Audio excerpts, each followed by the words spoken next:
warahmatullahi wabarakatuh. Perkenalkan, nama saya Alia Khairunisa dengan NIM 0614138242929082, mahasiswi kelas Palembang.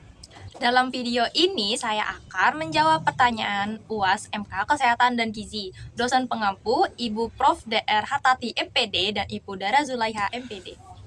Soal pertama yaitu penjelasan cara penanganan kesehatan fisik dan psikis pada anak, serta jelaskan pula cara penanggulangan kelainan gizi pada anak. Jadi yang pertama itu tadi ada penanganan kesehatan fisik. Penanganan kesehatan fisik anak dilakukan melalui beberapa tindakan konkret. Yang pertama, pemenuhan gizi seimbang. Setiap hari anak harus mendapat karbohidrat seperti dari nasi dan protein seperti telur atau ikan ataupun tempe, lemak sehat serta sayur dari bayam, brokoli ataupun sayur lainnya, dan buah dari seperti pisang, jeruk, pepaya dan lain-lain. Nah, berikutnya, imunisasi lengkap untuk mencegah penyakit seperti campak, polio, dan DPT.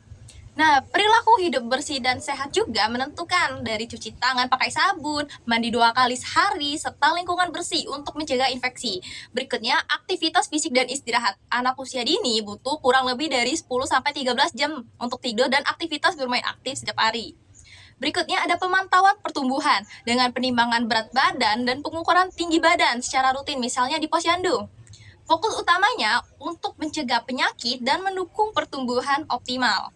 Dan yang kedua, penanganan kesehatan psikis dilakukan secara spesifik melalui dengan pemberian rasa aman dan kasih sayang atau attachment dengan orang tua maupun gurunya, stimulasi perkembangan melalui bermain, bercerita, interaksi sosial, dengan penguatan emosi positif, yaitu memberi pujian ataupun tidak membentak anak, lingkungan yang kondusif, bebas kekerasan, dan tekanan juga mempengaruhi. Jika diabaikan, anak bisa mengalami kecemasan, perilaku agresif atau pasif, bisa pun menjadi gangguan perkembangan sosial emosionalnya. Nah, yang ketiga, penanggulangan kelainan gizi dilakukan berdasarkan jenis masalahnya. Yang pertama, gizi kurang ataupun gizi buruk, dengan cara tambahan energi dan protein ataupun disingkat PMT. Konsultasi tenaga kesehatan juga bisa, ataupun pengobatan jika ada infeksi.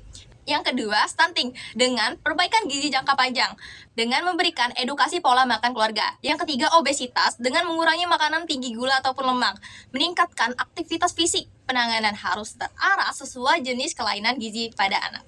Soal yang kedua, analisis kasus anak usia 3 tahun. Data kasusnya, anak lemas, anak kurang aktif, berat badan tidak naik selama 3 bulan. Analisis kondisi gizi dengan stagnasi berat badan selama kurang lebih 3 bulan menunjukkan adanya growth faltering atau gagal tumbuh. Kemungkinan utamanya gizi kurang ataupun biasanya disebut underweight akibat defisit energi kronis. Analisis penyebabnya. Yang pertama, asupan energi tidak cukup karena anak tidak makan sesuai kebutuhan kalori hariannya. Nah, yang kedua, kekurangan protein yang dimana sangat mempengaruhi pertumbuhan jaringan tubuh. Yang ketiga, infeksi berulang dapat menyebab energi tubuh habis untuk melawan penyakit. Yang keempat, pola makan tidak teratur karena tidak sesuai dengan menu makanan piringku. Analisis dampaknya, yang pertama, energi rendah, anak terlihat lemas, aktivitas bermain menurun, perkembangan pun pada motoriknya dan kognitif bisa terhambat. Jika berlanjut, resiko stunting itu sangat tinggi, tinggi badan pun tidak optimal. Jadi, kesimpulannya, anak kemungkinan mengalami gizi kurang dengan tanda gagal tumbuh yang perlu segera ditangani melalui perbaikan asupan dan pemeriksaan kesehatan. Soal yang ketiga, analisis kandungan energi kekal menu anak usia 4-5 tahun. Langkah yang pertama, menjumlahkan energi setiap waktu.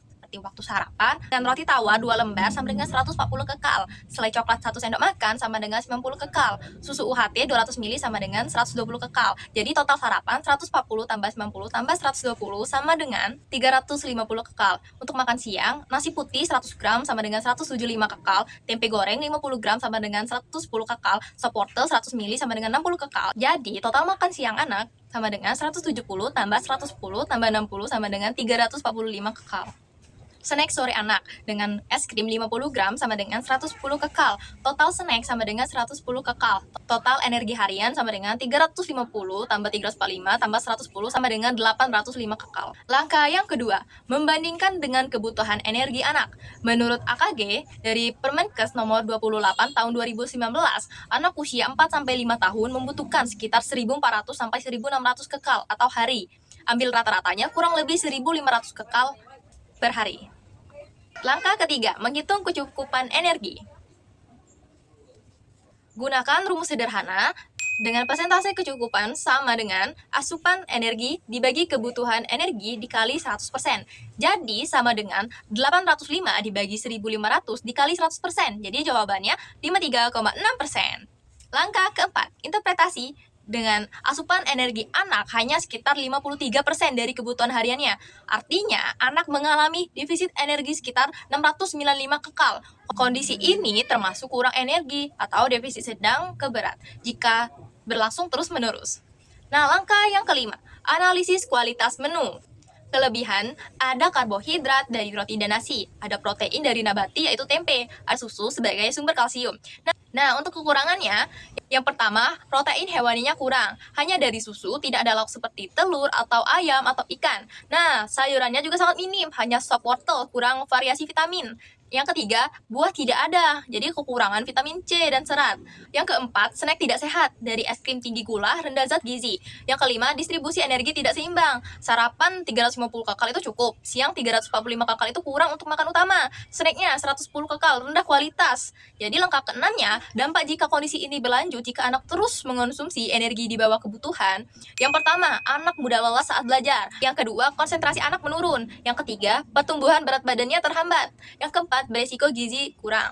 Nah, langkah ketujuhnya, yaitu saran perbaikan. Menu perlu ditambah dari protein hewani, yaitu telur atau hewan ataupun ikan. Nah, buah dari pisang, pepaya, ataupun jeruk. Snack sehatnya bisa dari biskuit, ditambah susu, ataupun buah lainnya. Target minimal, tambahan kurang lebih 600-700 kekal agar mendekati kebutuhan harian anak. Jadi, kesimpulan berdasarkan perhitungan, total energi menu sebesar 805 kekal hanya memenuhi sekitar 53% dari kebutuhan harian anak, sehingga belum mencukupi. Menu perlu diperbaiki dengan baik dari segi jumlah energi maupun kualitas zat gizi agar mendukung pertumbuhan dan aktivitas anak secara optimal. Soal yang keempat, analisis kasus mahasiswa. Yang pertama, mahasiswi dengan data pusing, lemas, dan mengantuk. Sarapannya hanya kopi dan roti, makannya hanya 1 kali sehari, bahkan tidak makan buah, dan juga kurang minum. Nah, analisis gangguan gizi. Yang pertama, anemia atau kekurangan zat besi. Penyebabnya tidak ada sumber zat besi dari daging ataupun sayur hijau, tidak konsumsi buah, dari vitamin C untuk menyerapkan zat besi. Yang kedua, kekurangan energi kronis atau disingkat KEK. Frekuensi makan sangat kurang. Energi pun tidak mencukupi kebutuhan harian. Nah, yang ketiga, dehidrasi ringan, kurang minum air putih, dampaknya dapat pusing ataupun suplai oksigen ke otak menurun. Lemas pun menjadi energi tubuh tidak cukup. Mengantuk karena metabolisme tubuh menurun. Dampak lanjutnya, konsentrasi belajar terganggu, bahkan produktivitasnya menurun. Nah, yang kedua, mahasiswa 19 tahun dengan data makan 2 kali sehari, menunya nasi dan mie goreng, bahkan minum teh manis, tidak ada sayur dan buah. Analisis kecakupan gizinya, yang pertama, energi kebutuhan, kurang lebih 2.400 sampai 2.600 kekal. Asupannya kemungkinan jauh di bawah kebutuhan gizi. Yang kedua, zat gizi, karbohidrat berlebih dari nasi, tambah mie. Proteinnya kurang, seratnya sangat kurang. Bahkan juga vitamin dan mineralnya sangat kurang. Resiko yang terjadi, kekurangan vitamin A, C, dan lain-lain, terjadi gangguan pada pencernaan karena kurangnya serat. Penurunan daya tahan tubuh dengan tidak memenuhi prinsip gizi seimbang, yaitu 4 sehat dan beragam. Saya juga selaku mahasiswa pernah mengalami data seperti ini, akibatnya saya merasa pusing, bahkan berdiri saja tidak sanggup. Nah, solusi dari itu, saya memakan menu piringku yang seimbang. Soal yang kelima, analisis menu TK. Yang pertama, perhitungan energi. Dari bubur ayam sama dengan 220 kekal, pisang sama dengan 90 kekal, total energinya 310 kekal. Yang kedua, analisis kebutuhan energi saat sekolah. Anak usia 4-5 tahun. Kebutuhan hariannya kurang lebih 1.400 sampai 1.500 kekal. Kebutuhan selama 5 jam belajar 30 sampai 40% dari kebutuhan harian. Jadi perhitungannya 30% dikali 1.500 sama dengan 450 kekal. Terus kalau yang 40% dikali 1.500 sama dengan 600 kekal. Jadi kebutuhannya 450 sampai 600 kekal. Yang ketiga, perbandingan. Energi tersedia sama dengan 310 kekal. Energi dibutuhkan minimal 450 kekal. Jadi defisitnya 140 sampai 250 kekal. Nah, analisis kualitas menu. Ada kelebihannya dari bubur ayam sebagai sumber energi dan protein, dari pisang sebagai vitamin, mineral, serat. Adapun kekurangannya, yang pertama, energi total masih rendah. Yang kedua, protein belum optimal karena porsi kecil. Yang ketiga, tidak ada variasi sayur. Yang keempat, tidak ada lemak sehat. Yang kelima, tidak ada minuman bergizi karena hanya air putih. Selanjutnya, ada dampak jika tidak diperbaiki. Anak cepat lapar saat belajar, konsentrasi menurun, anak pun bisa mudah lelah. Jadi ada saran perbaikannya, tambahkan telur atau ayam sebagai protein, susu sebagai energi, dan kalsium, snack sehat dari biskuit ataupun roti. Jadi untuk target tambahan kurang lebih 150 sampai 300 kekal. Untuk kesimpulannya, menu belum memenuhi kebutuhan energi anak selama kegiatan belajar 5 jam. Karena hanya menyediakan 310 kekal dari kebutuhan minimal 450 kekal, sehingga perlu penambahan energi dan variasi zat gizi. Sekian dari saya, terima kasih. Wassalamualaikum warahmatullahi wabarakatuh.